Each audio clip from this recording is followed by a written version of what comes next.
Well, good evening, everyone, fellow Toastmasters and any possible guests that we may have. Welcome to our How to Become a Distinguished Toastmaster call. And we have a great evening set up for you, and I'm excited to be moderating this. So let me tell you a little bit about becoming a Distinguished Toastmaster and what it takes. The Distinguished Toastmaster Award is the highest in our organization. The DTM recognizes a superior level of achievement in both communication and leadership. In order to be eligible for this award, you must have earned the Advanced Communicator Gold or Advanced Toastmaster Gold Award and the Advanced Leader Silver or Advanced Leader Award. For those of you who don't know what all that entails, some of the requirements for earning your DTM include completing 7 communication manuals by delivering 40 speeches evaluated by a Toastmaster, serving at least 6 months as a club officer, participating in district-sponsored club officer training programs, or TLIs as we like to call them, conducting 2 presentations from the Successful Club Series or the Leadership Excellence Series, serving a complete term as a district officer, completing the High Performance Leadership Program, and successfully sponsoring or mentoring a club. I'm honored to be moderating tonight's call, and I'm excited to introduce to you our esteemed panelists. So without further ado, our first panelist this evening will be Ms. Tina Gilliott, DTM. Tina is an inspirational and humorous speaker who also provides speech writing and coaching services through her privately owned business. She is a professional MC and a certified trainer and life coach with the John Maxwell team. She holds a Bachelor of Arts degree in Management and Organization Communication from Concordia University of Wisconsin, summa cum laude. She has been a member of Toastmasters for 6 years, and during that time has served in multiple officer roles and earned many educational awards, including the organization's highest honor, Distinguished Toastmaster. Tina has received 5 consecutive Triple Crown Awards and was named the District 68 2011 and 12 Area Governor of the Year, the 2012-2013 Division Governor of the Year, and the 2014-2015 Toastmaster of the Year. She is a founding officer and a charter member of Shawmut Toastmasters and is currently serving as the club's Vice President of Education. She's also a member of Golden Crescent and a member and Vice President of Education of UNO Toastmasters. In May 2016, Tina was elected to serve as the 2016-2017 District 68 Director. Tina is calling in tonight from Merrill, Louisiana, where she shares a home with her husband of 33 years, AJ, and her sons PJ and Joshua. Please help me welcome Tina Gilliott, DTM. Yay! Oh, wait, hold on. Okay. Our next panelist this evening is Kathleen Newsom.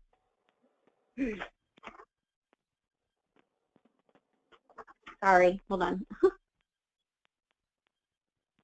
Kathleen is the Administrative Assistant to the Oncology Department of Ochsner Health System.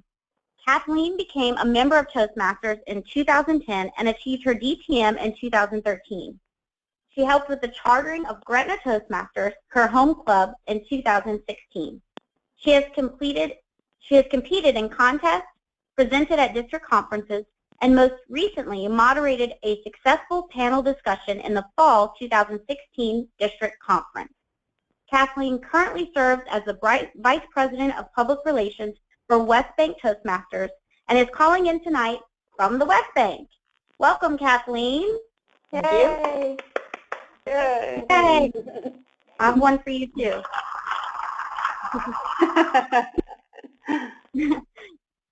Our final panelist this evening is Mr. Jeff Harris. Jeff Harris has worked and consulted in the oil and gas business for over 35 years. He has a passion for travel and, as a distinguished Toastmaster, mentoring people on effective communication. Since joining Toastmasters in 2003, Jeff has served in leadership roles at the club, area, division, and district level, including District 68 Governor in 2010-2011. He is currently an active member and officer in multiple clubs, North Shore, Totally Toastmasters, Elmwood, and West Bank, just to name a few.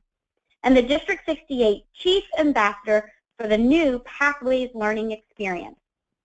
Jeff is calling in from the North Shore, where he and his lovely wife, Beth, live in Old Mandeville. Please welcome Jeff Harris, DTM. Hey, Jeff. Lovely wife Beth is a required part of the introduction. There we go. I made sure to squeeze that in. So we'll get started tonight. I want to ask each of you the same question, and we will start with Tina. Tina, when did you become a Distinguished Toastmaster, and how long did it take for you to obtain the DTM award? I became a DTM in November of 2013, and it took me 2.5 years. Same question for Kathleen. I became a Toastmaster in 2010, and I achieved my DTM award in 2013. It took me 3.5 years to get it. Okay, great. And Jeff, what about you? I joined in 2003, and since I'm a slow learner, it took me till 2013. November of 2013, I was pleased to receive the DTM with the other panelists this evening at our fall conference in 2013. So you blew the average, right, Jeff? Is that what you're telling us? I can honestly tell you that becoming a Distinguished Toastmaster was not the premise early on for me at all. I'm just kidding. So Tina, what did you find most challenging about the process of obtaining your DTM status? I think for me it was probably that I was really hard on myself, and when I was serving in the various leadership roles, I expected a lot from myself, and I was dealing with a lot of personal challenges at the time as well. So I think that was the hardest thing for me. I was so hard on myself, and I wanted everything to be perfect, and it wasn't always perfect, and it was difficult for me to deal with that. But it all worked out in the end. So let's talk about that for a minute. You said that you're a perfectionist, and so it was difficult for you to overcome the fact that not everything was going to be perfect. How is it that you overcame that through this process? Well, I had a lot of great people behind me, Jeff for one, and my district director originally, or district governor, when I was serving as an area governor, was Kim Boyd, and she was a huge support, as well as Brian Dolly, who was my division governor. And part of my problem was that while I was serving, I was faced with all these personal issues. I had to have surgery in the middle of my term. My son was in a terrible accident, and my house flooded, and it was one thing after another, and I felt like I was letting people down, but they encouraged me to keep doing what I was doing, and also made me feel better about everything not having to be perfect all the time. I know you can relate to how it feels when you're doing a contest and you want everything to be really organized. And one of the things that happened to me was my house flooded right before one of the contests, and I lost my computer. And although I had my data backed up, my email was not backed up. And I lost all the emails that were related to who was judging and who was doing what and who were the contestants. And at the last minute, we had to send out a lot of questions. Can somebody please remind us who's judging, who's doing this, who's doing that?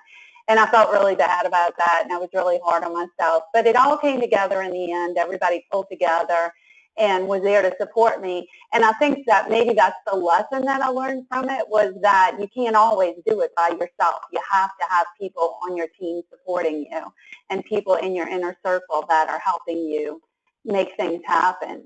And so it all worked out the way it should have.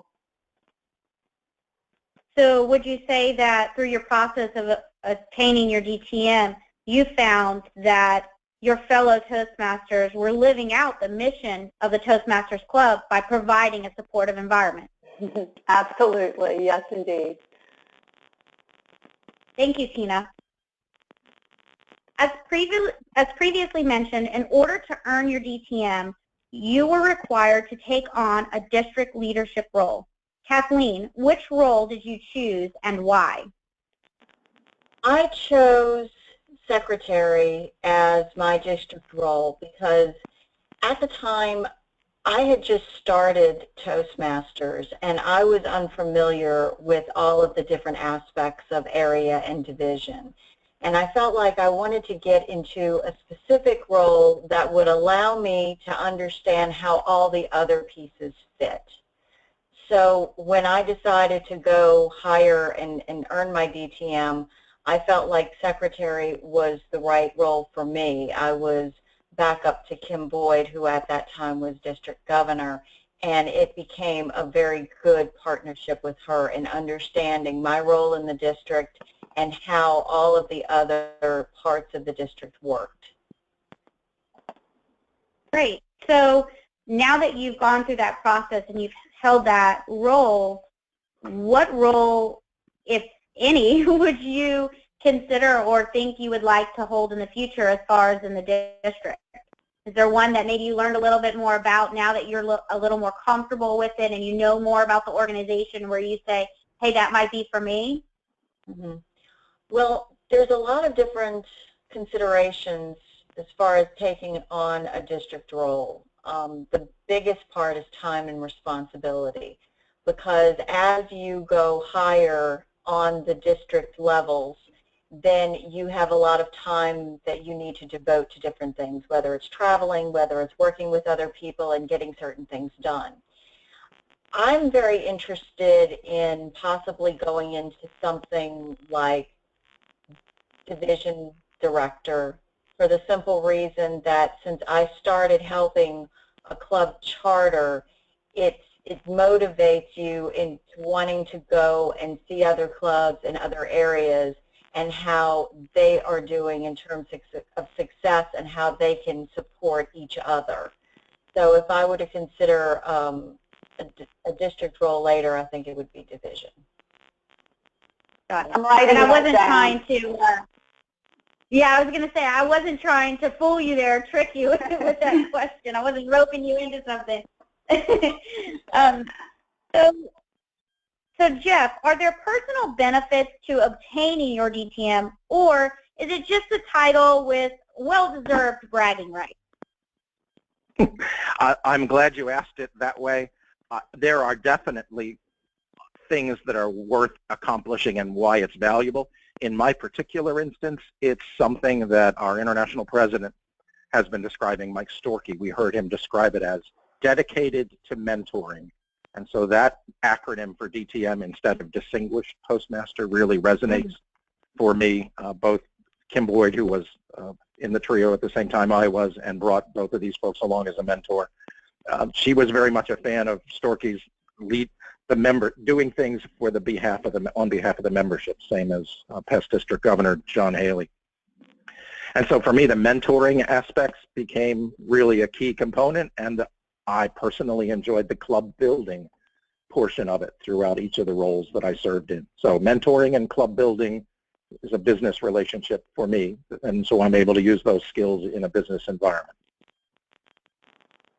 So for someone who is maybe either just joining Toastmasters or like myself, who has been in Toastmasters for several years now but have not yet achieved their DTM, what would be the most, what do you think would be most valuable for me as far as the personal benefits? How would you encourage me to continue to try to achieve my DTM? I think the key ingredient for me is, it sounds odd, but if you focus on the leadership portion of it, then the speaking follows that. If you're focused on the speaking portion of it with the leadership following behind, I think that's a little bit harder to do. So the role you're in now, for instance, as area director, you get a chance to provide those leadership skills, to use those leadership skills, and then I think the speaking follows more logically along with that. And then you're not just doing it for yourself. It turns out you end up doing it for others, and that's what I think makes the big difference in terms of getting it done. Right. Okay. Thank you, Jeff. Kathleen, what did you find most rewarding about the High Performance Leadership Program, and what did your personal project entail? Well, my High Performance Leadership project was to assist in putting on a conference. And Wait, Kathleen. Kathleen, can I stop you real quick? Can someone join the call, and I don't believe they have their phone muted? Thank you. Okay, go ahead, Kathleen. So the question was, what did you find most rewarding about the High Performance Leadership Program, and what did your project entail? My High Performance Leadership project was to assist in a conference, and this was the 2012 Spring Conference in Harahan.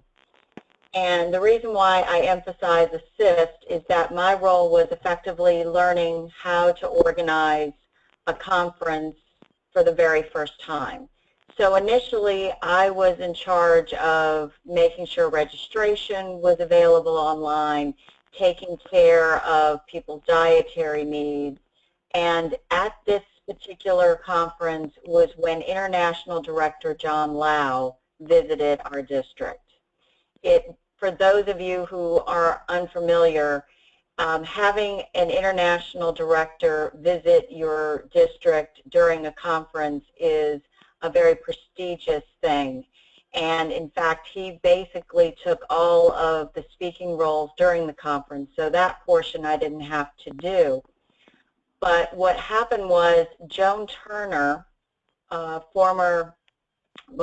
district governor, she was chairing the actual conference, and it was a few days before the conference was to take place, and we were going to meet John Lau for the first time. He had just arrived in the city.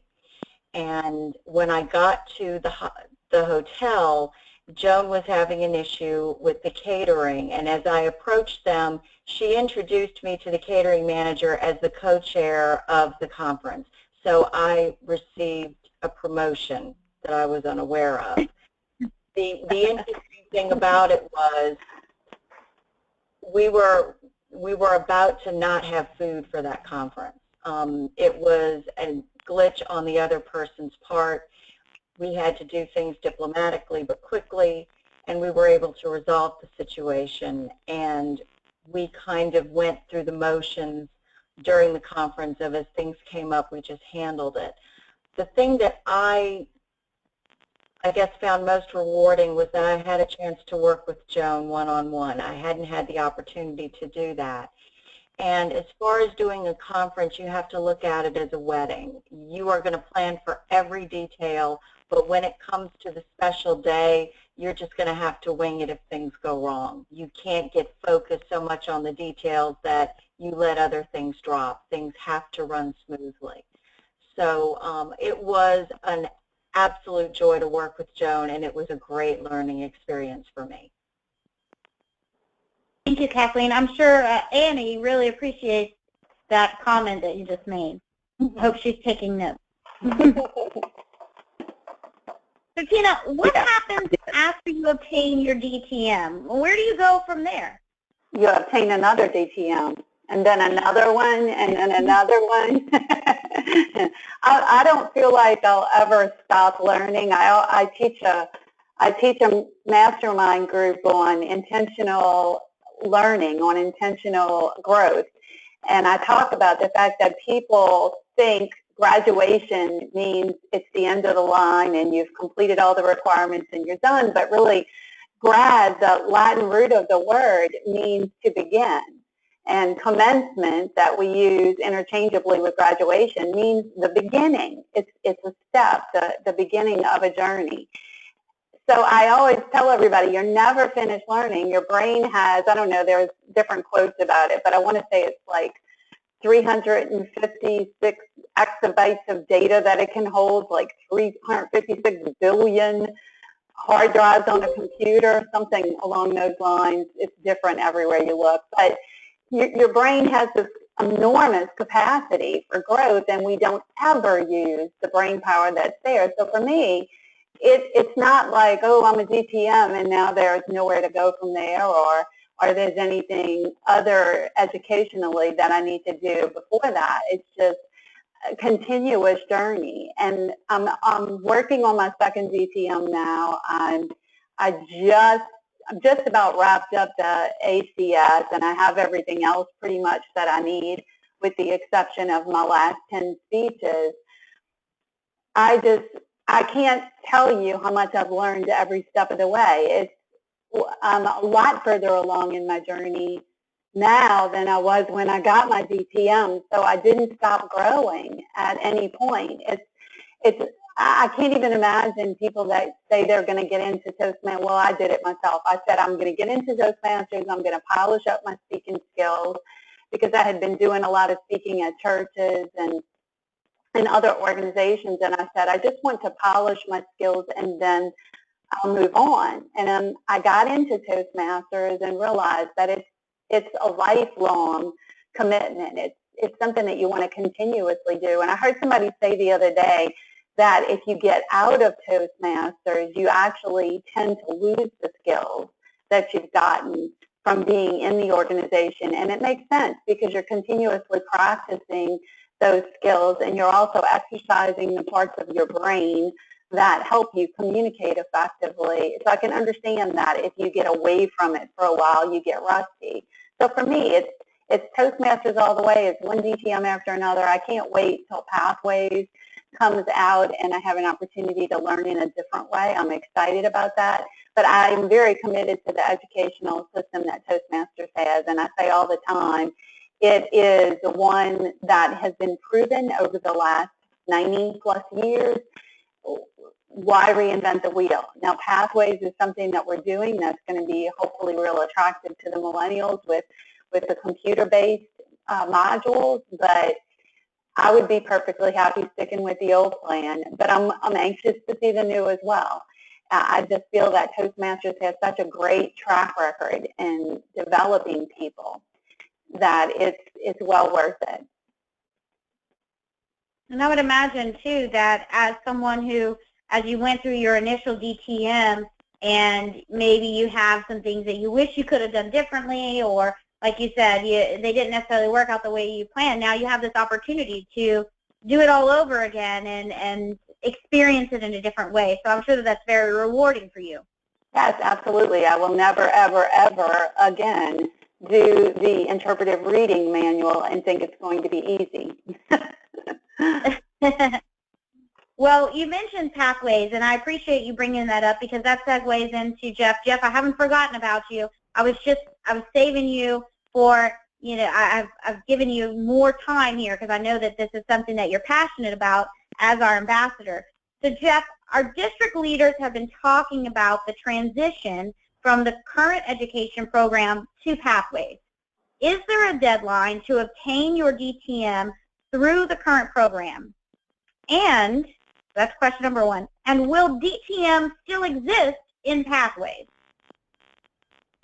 Okay, thanks very much. We'll start with the last question first. Does the Distinguished Toastmaster program still exist in Pathways? Yes, it's set up with a different set of criteria. Not sure if we're going to get into those right now, but essentially it boils down to completing 2 pathways and performing additional leadership roles. But that's the big difference, is pathways have approximately 15 or so projects in them. So think about it as 2 15-project pathways that you would complete and a leadership project. Now, as far as the current DTM, which is, as you stated earlier, 40-some-odd additional speeches, high-performance leadership projects, as well as service to the district for a year.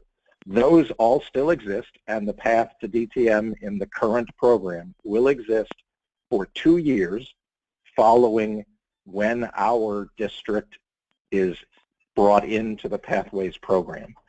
There are 14 regions in the world. Our district is part of the 2 regions that are going to go last.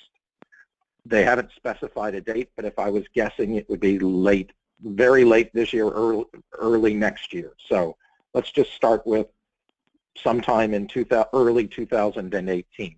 If that's when we implemented Pathways in District 68, then from that day forward, there would be 2 years for you to complete the rest of the goals you need to get a DTM.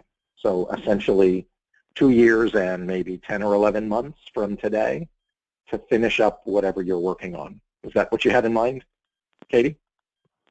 Yes, that was perfect. And what that tells me is that within the next 2 years and maybe 2.5 years, our district is probably going to have a lot of support because we're going to have a lot of people really eager to get those accomplishments. So we're going to be having people busting at the seams to volunteer for things. That's what I'm hoping, but we'll see. So, and just for some clarification, Katie, on that, just for clarification, Katie, apologize for interrupting. I don't want to talk people off simply getting onto the Pathways program when it comes out. I think what we're looking at here there are some people maybe halfway through to getting their DTM.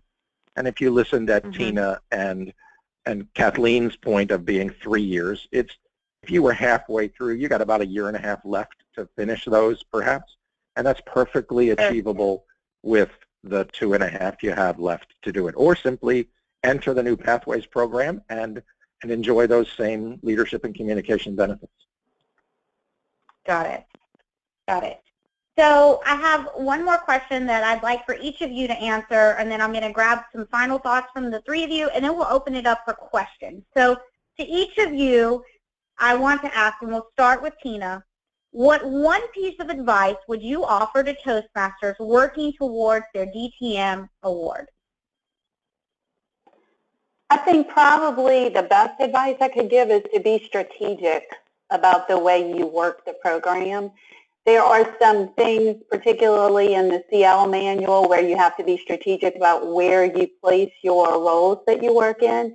But overall, the program has a couple of different spots where you have to be a mentor. One is in the CL and one is in the ACG, I believe. Mentoring is something that's hard for people to get credit for. It seems like it's hard to get a new person mentored through 3 speeches, especially if you belong to a smaller club.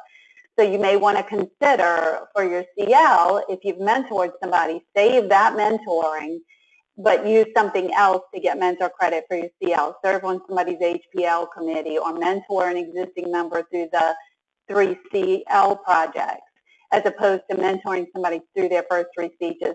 And that's just an example. There are several situations where you want to be strategic about it, and that's, I guess, the best advice I can give. Thank you, Tina. Kathleen, what one piece of advice would you offer to Toastmasters working towards their DTM? I think the best piece of advice I can give is my experience in achieving DTM. When I first started Toastmasters, everything was brand new. I was not exposed to any of the leadership or the speaking portion of DTM. It became a gradual interest in wanting to go farther and to earn things. It's not the equivalent of just doing something for the sake of getting the achievement. It's learning something as you are working towards that achievement.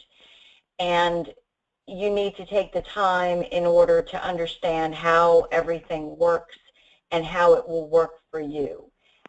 I was on the fast track because that's me. I'm the type of person where once I finish something, I want to start something else. I want to learn more. I want to achieve more. And in those 3.5 years, I picked up the skills, but once you have those skills, you have an obligation to continue and improve those skills and to improve skills in others. So once you get your DTM, it's about you. Once you start working on your second or your third, you're working towards improving yourself, but also giving others the opportunity to have what you had when you started. Excellent. Thank you. And Jeff, what one piece of advice would you offer? I would sit down with a distinguished Toastmaster and, like Simon Sinek has talked about, start with why. sit down with an experienced Toastmaster and try to explain why you're looking to achieve the Distinguished Toastmaster Award. And once you start with that, then the details that Tina was referring to are much more easily accomplished. They can lay out the pathway for you, but if you're not really sure why you're trying to accomplish it, then I think you'll struggle to get motivated and achieve it. Jeff, do you have any additional thoughts that you think are important to share with the group before we open it up for questions? I think there was, since you said there was one piece of advice, the other piece of advice I would do is go to the website. There's tons of materials there, including an item called the Member Achievement Record. Just type that into the search portion of Toastmasters, and it will give you the complete list of things that you need to accomplish to become a Distinguished Toastmaster and all of the resources. Thank you. Kathleen, do you have any additional thoughts before we open it up to the group? Only that the fact that you're here on a Friday night shows your dedication as a Toastmaster. Congratulations. Yeah, a Friday parade night during Mardi Gras season. That's true. That's huge. That's huge. Tina, any additional thoughts? I think two things. One is that work the program to get the most value out of it. I've watched people rush through the DTM journey because they just quickly wanted to achieve that goal. And I would not allow myself to do that. Even though I went through it quickly, I tried my hardest to get everything I could out of it. I worked hard on every project. I prepared well for every speech. And so I think that's probably the best piece of advice, or the best thought to leave you with. The other thing is, remember that the journey is not just about you. It's about the other people that are watching you, watching how you present your speeches and learning from that, watching how you present yourself as a leader, and watching how you interact with other people. So just keep that in mind. It's not all about you. It's your DTM maybe, but it's not all about you. Thank you. So what I'd like to do is open the floor to questions from the callers. Obviously, as callers, you have your phones muted, so you'll have to unmute, but let's try to unmute one at a time, and everyone else keep their phones muted while one person is asking a question. Let's ask your question, and panelists, maybe the person who feels like the question's best for them can maybe jump in, so that way we can field as many questions as possible through this. And then once you've asked your question, please return your phone to mute. So, does anybody have a question from the audience? Yes, I do. Tell us who you are, caller. This is Ryan Scheck-Snyder. Thank you, Ryan. What's your question for the panel? Our question specifically relates to, and Tina can probably answer this since she alluded to it, is avoiding the rush to go through the program. In my experience tutoring people and helping solve problems, I tell those people the same thing. Avoid the temptation to rush to go anything in life and any experience you have, any problem you have. Avoid the temptation to rush through it. Think clearly through the problem and go through it all for solving it. The same thing applies in going through a program, especially a leadership program like this. Can any of you more specifically speak to that as far as slowing down the thought process intentionally, and also including and showing and proving to other people the reason why you're a leader?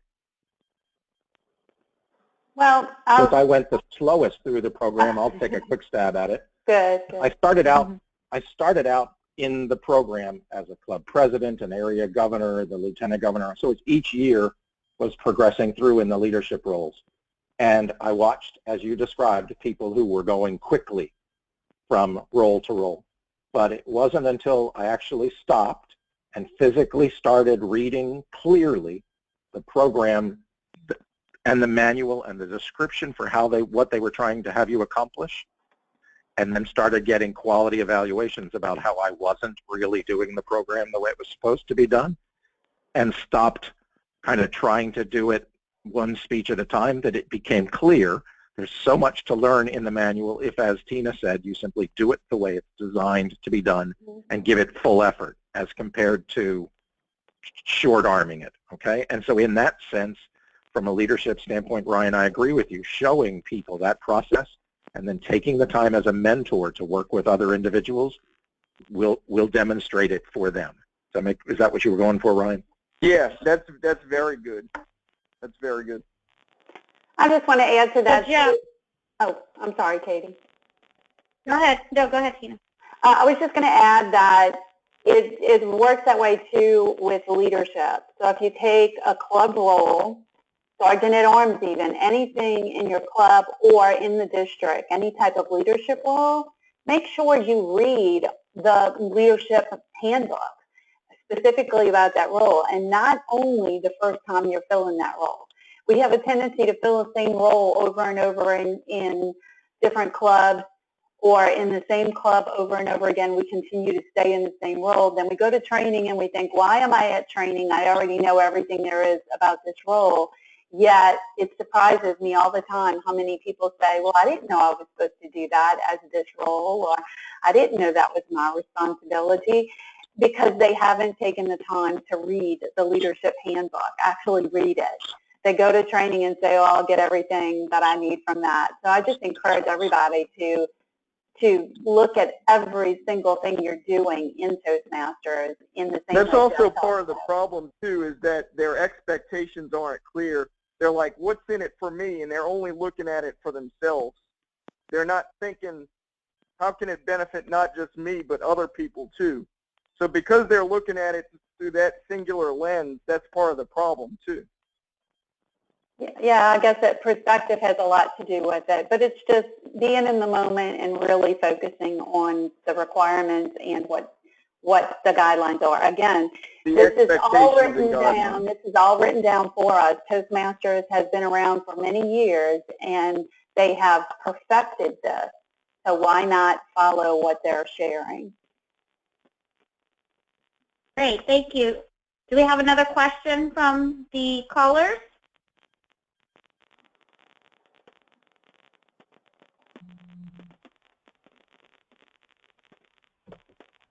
I know that out of 12 people, there has to be at least one question. Hi, this is Vanessa Randall. I have a Hi, question. Vanessa. How are you all? Thanks for doing such a great program. Tina mentioned earlier about being strategic, about mentoring someone through the 3 speeches. Can you repeat that again, or give a longer explanation about what you meant exactly? Okay. So in the CL, in the Competent Leader Manual, you're required for one of your projects to do some type of mentoring. And under that, you can either mentor someone who's new through their first 3 speeches, or you can serve on someone's HPL guidance committee, their High Performance Leadership Guidance Committee, or you can mentor an existing member through 3 of their Competent Leader projects. The hardest thing to do out of all 3 of those is to mentor someone through their first 3 speeches, not because it's more difficult, but because it's less available. It's hard sometimes to find a member who will allow you to mentor them through 3 speeches, and it's hard to motivate them to get those 3 speeches done, especially if you're in a time frame where you're trying to complete something. So what I was suggesting is that you're going to need to mentor one individual, one new member through their first 3 speeches for advanced communicative goals, I think it is. If you have the opportunity to mentor someone through their first 3 speeches, and you also have the opportunity to mentor or to serve on someone's guidance committee, then make sure you use the guidance committee for your credit in the CL and save that other mentoring role for your credit on the higher award. Because if not, you will have to start mentoring someone else. Do you follow what I'm saying? It's in the leader award, you have to actually mentor a new member, whereas in the CL, you have different opportunities to earn that mentoring credit, and you don't necessarily have to choose to mentor a new member. So I'm saying to you is if you do have the opportunity to mentor a new member, save that credit for the leader award in case you're not able to get that credit again later. I don't know if that makes sense. It makes plenty of sense. Thank you very much for clearing that up. Okay, thank you. Do we have another question from the audience? Yes, this is Carly. Hi, Carly. Hi, guys. First of all, congratulations. This is a great event. Thank you all for being here and doing this for us. My question is, do you have a DTM mentor, for lack of another term, someone who we could go with, express our desire to give us some customization and guidance for our own path to DTM?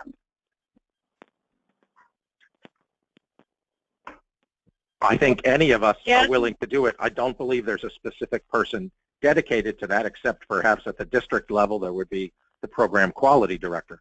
But I think any of the existing DEC leaders can be a mentor for you on that, whether they've achieved their DTM or not. But I think in my case, Jim Chandler and others helped explain to me the problems I was having and where I needed to move forward. And also I was motivated by watching Tina try to get hers done before the conference. So it seemed like if we all got it done together and worked together, that might be another way to look at it, is get together a group of you who wish to pursue DTM together. And if I think that's... Not to interrupt, but I just wanted to add something. During my path, I was working out of the manuals and doing what I needed to do in order to achieve certain things. Once I got past the speeches and I was focused on doing more things like becoming a district leader and doing some of the other leadership items, essentially someone who you can talk to who's been in the district may or may not have a DTM. For me personally, I took Kim Boyd to the side during one of our TLIs when I was in that crossroads and just had my questions ready and just needed to have the guidance. And she filled in a lot of blanks. But the one thing I can tell you all is that as you're going through the process of achieving DTM, you will always have some form of blanks that you will need filled. It's never going to be just one person in one time. I used Kim Boyd as my initial reference, but then I would go to Jeff, I've talked to Tina, I've talked to Joan, I've had help from Jim Chandler. So as Jeff said, anyone that you can feel comfortable with, that you can approach who's been in Toastmasters for a while, who has served on DEC, who has a DTM, is a great reference to use, and feel free to reach out to them because they'll be more than happy to help you. And that is something that I found with Toastmasters is all of you have reached out to help, and I do feel comfortable just contacting you all, any of you in the district leadership. So it's been a wonderful experience, journey, and hopefully for everybody online that we'll all be able to continue it with you. Thank you all. This is Annie. So, I just wanted to... It's Annie. Can I say something? Absolutely, please. I am really excited about what just happened. I think it is either to set up something at the district level. I mean, I think I might have been happy to be able to know that I could just pick up and talk to somebody in particular. I mean, when I started kind of thinking about being in the process, I sort of stumbled and I didn't ask a lot of questions of anybody, but had there been somebody specific, like this person is in charge of DTM and you can ask questions, I think maybe it would be a good person to add to the DEC member. Oh, I can hear all the enthusiasm. I understand where you're going. Annie, this is Jeff. I understand where you're going with that, but I would suggest that we think about why that's happening. I think if you had one person that everyone referenced, they could serve as a clearinghouse that says, I'd like to work on my DTM, call this person, and they distribute that request out. Absolutely. The same as we distribute club growth and club requests that come from headquarters. But I think if we were careful not to have that person be the DTM source of all information, otherwise I think you won't get the kind of mentoring you were looking for that way. If that's a clearinghouse, then I think that works well. Even a better idea. I think this is fabulous. Yeah, and I think to add to that too, Jeff mentioned earlier about how Kathleen and he and I sort of teamed up when we realized we were all close to getting there. We worked together those last few months to get what we needed, and that was really a great thing for us. I think that was the first time that Kathleen and I really connected in a big way when we were achieving that together. And it was a lot of fun for us to go through that, especially with Jeff having been in a lot longer than us. And so I would suggest that too as well to you, Annie, and to Carly and everybody. Team up with somebody that you know is about at that place with you. In fact, the whole reason I started to formally go through the program a second time was to do it with AJ. And so he and I are pretty close in where we're at during this journey. Well, and again, that brings us back to the mission of Toastmasters clubs, is to provide a supportive environment.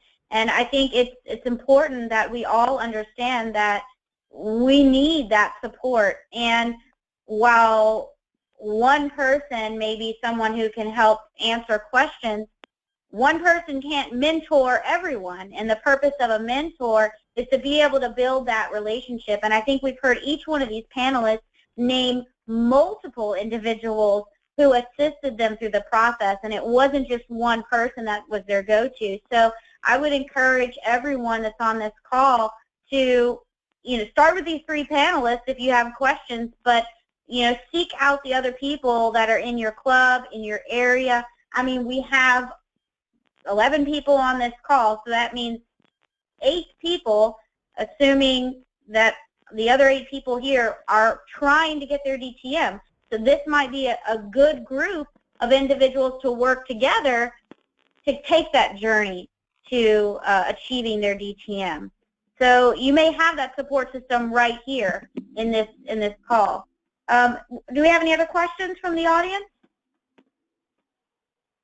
Yes. Again, Ryan Scheck-Snyder with a very different question. Go ahead, Ryan. Jeff, you mentioned earlier the acronym for DTM. Instead of the traditional conventional acronym, it was dedicated to mentoring. I found that to be very creative and interesting. And given my bevy of tutoring and mentoring experience, can you give me some more historical perspective on the origins of that and the reasons why it was re-acronymed that way? It hasn't been re-acronymed that way anywhere on the website. It came directly from International President Mike Storkey while he was in New Orleans with the rest of the leadership team. They hosted an event for, I don't know, maybe, Tina, there were 50, 60 people, or was it more like 50? Not sure. It was about 45. He specifically mentioned, because of his reason, he believes that it's for the member, and in the context of Distinguished Toastmaster, he said, instead of thinking about it where some folks go, DTM stands for Don't Time Me, or Distinguished Toastmaster, he said, think about it this way. I think about it now, he said, as dedicated to mentoring. And I thought, aside from the fact that it's right on target with what I think about for mentoring, it really resonated for me. For others, it might not have resonated as clearly. Right. That makes sense. And to answer your former question, where you said a person comes in and they don't understand, almost no one that I know of joins a Toastmasters club because they want to be a DTM. They're trying to improve their self-confidence, their communications, their leadership, and they hear about it later, or they see people who are distinguished Toastmasters modeling the behavior, and then they decide they'd like to do that, and they're a little bit confused sometimes as to how to go about that. I think part of that's unintentional, though, right? It's unintentional that they're confused. It's not I think there's so much happening for a new member. It's not difficult to confuse people. Right. Okay. Thank you, Ryan. Do we have any other questions from the callers? Hi, Katie and everyone. This is Holly from Big Easy, and yes, I do have a question. Hi, Holly. Go ahead. Sure, certainly. I've been in Toastmasters for about 14 years now. Is that an average, or am I going a little slowly in achieving DTM? Jeff? We're all waiting, Jeff. 3 for other people, 3 to 5 years. In my case, Holly, it was 10 years for me. However, I would encourage you that if you feel like you've been achieving, then that's why I'm saying why. Why is it that you would want to achieve Distinguished Toastmaster? If you don't feel like you're getting enough out of your existing process, then sometimes it's because you're in a rut and you're simply just doing the same things over and over again. Or other times it's because that wasn't a goal of yours. So I would encourage you to sit down with some folks who have achieved it over a long period of time. I'm happy to do it with you. And just figure out what you need to finish. And I've talked to Mohammed about this. I'm happy to talk to anybody who thinks they're far enough along through the awards process in the current system that they don't want to lose track of that opportunity to achieve DTM. I'm happy to go through it with all those folks who are, ACB, ACS, ACG, and just need a little impetus to get the rest of the way through. That's what happened to me. So 14 is not a bad thing. It's just, what was the pace it's a self-paced learning program. If that wasn't your goal, then don't worry about it. No, I'm not worried at all. I was just wondering, I'm more curious than anything else, and I got to sit down and take care of my goals, and I have, DTM is just one of many goals that I am shooting for. If it helped at all, I would love to see Holly, I'm horrible at paperwork, and that's as much as anything why it took so long for me. I hate paperwork with a white-hot passion. You and I both. So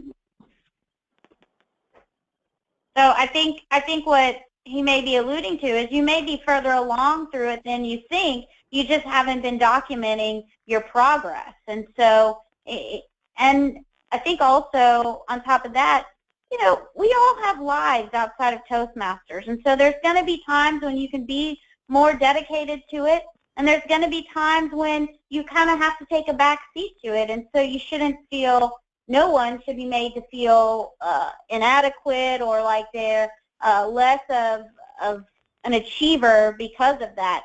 It is self-paced, and you're going at your own pace, and it's about you growing and becoming better than what you were. And if you can sit here today and say, I am more confident and speak more eloquently than I did 14 years ago, then it's been helpful.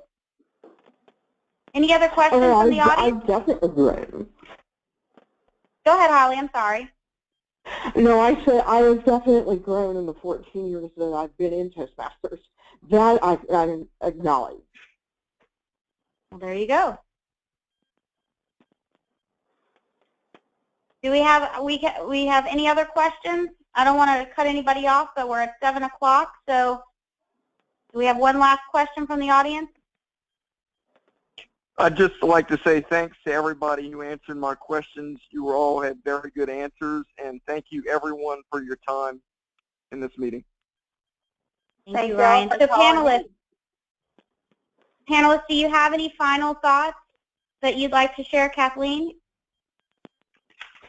Only that take what you've heard tonight, go through where you are right now in going towards your DTM and figure out the areas that confuse you the most or you'd like to put some information on, and just contact the district and either people who are in your club who've been far along or have been a Toastmaster for a long time, or those who've achieved DTM, and ask them the questions. And believe me, if we don't know the answer, we'll find it. Thank you, Kathleen. Tina, any final thoughts? I'll just say that I am happy to help anyone that wants to sit down and figure out where you are in the program and what you still need to accomplish. It would give me a great excuse to go drink coffee somewhere, and I'm always open to that. I will post on Facebook, if I can find it, a handout that we've been giving to people at some of the prison club trainings. It was one that we gave out a long time ago, and it describes the whole educational track a little bit more in detail than what you've seen on some of the charts, and that might help people. But I'll post that on the Facebook page, and if you're not on Facebook and you want me to send it to you, just shoot me an email. Thank you, Tina. Jeff, any final thoughts? Feel free to ask questions of any of us anytime. That's one of the biggest things that you learned as a distinguished Toastmaster is you don't do it by yourself. Feel free to ask help from others. Thank you, Jeff. Well, thank you all for being on the call tonight. We appreciate your interaction with our panelists. We hope that you have been inspired and energized, and you'll go to the website and print out your member achievement record and get started on your DTM. Thank you all for your call. And panelists, thank you so much for your interaction. You did a great job. Have a great evening, everyone. You did great. Thank you. You're welcome. Bye. Good night, everybody. Good night. Bye. Katie, can you hang on the line for a minute? I sure can. Okay, Jeff, I have to hang on, or it's going to disconnect you if you guys. If I it'll be really brief. As long as Katie, you just don't give me a holler. mind me listening, I don't want to. No, that's not a problem. I was just going to say that Katie, I'm not going to be able to be on the interview next week because I'll be in Houston. So Okay. if you wanted to give me a call briefly afterwards, there are some questions that I can ask that I won't be on the call to ask. Okay. You have my All number? right.